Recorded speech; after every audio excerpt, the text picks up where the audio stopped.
Hey, my wonderful sweet baby. So today we're going to be talking about the tour that Jada Pinkett Smith has been going on to pretty much embarrass her husband, Will Smith.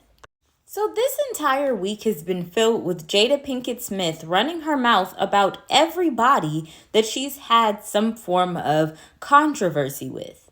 She pretty much was revisiting the moments of the slap with Chris Rock, stating that she thought at first it was a skit between him and Will. She even mentioned that her and her husband, Will Smith, have been separated since 2016. Then she explains that this has been something that she's been having a hard time explaining to people. She's mentioned Tupac many different times. One thing that she mentioned about Tupac was that he had proposed to her while he was in prison. She stated that he felt as if he wanted somebody to be down with him while he was locked up, and she stated that she was always going to be down, whether they got married or not.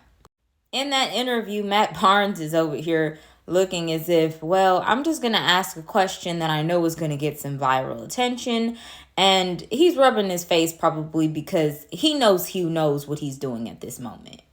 And Steven Jackson was over there looking like, girl, you know you should not be talking about this dead man when your husband is in the other room. But I digress.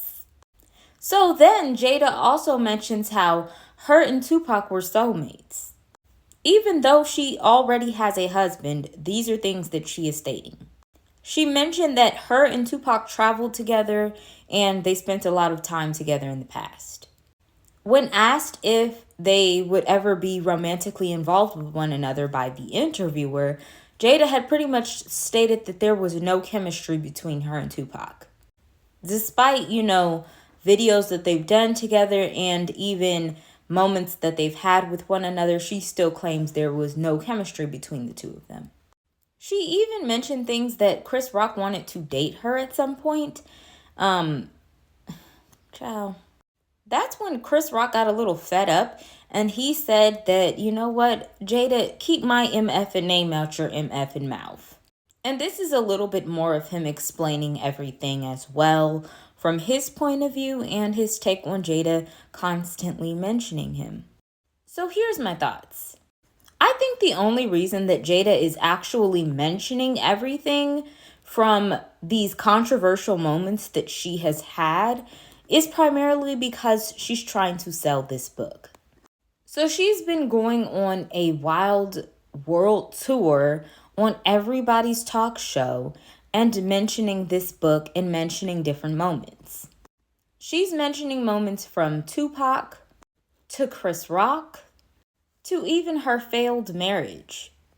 One thing that I find to be very interesting is the fact that now she feels completely comfortable expressing things about her failed marriage with Will Smith, but before she made it seem as if it was something that had to be sacred and a secret.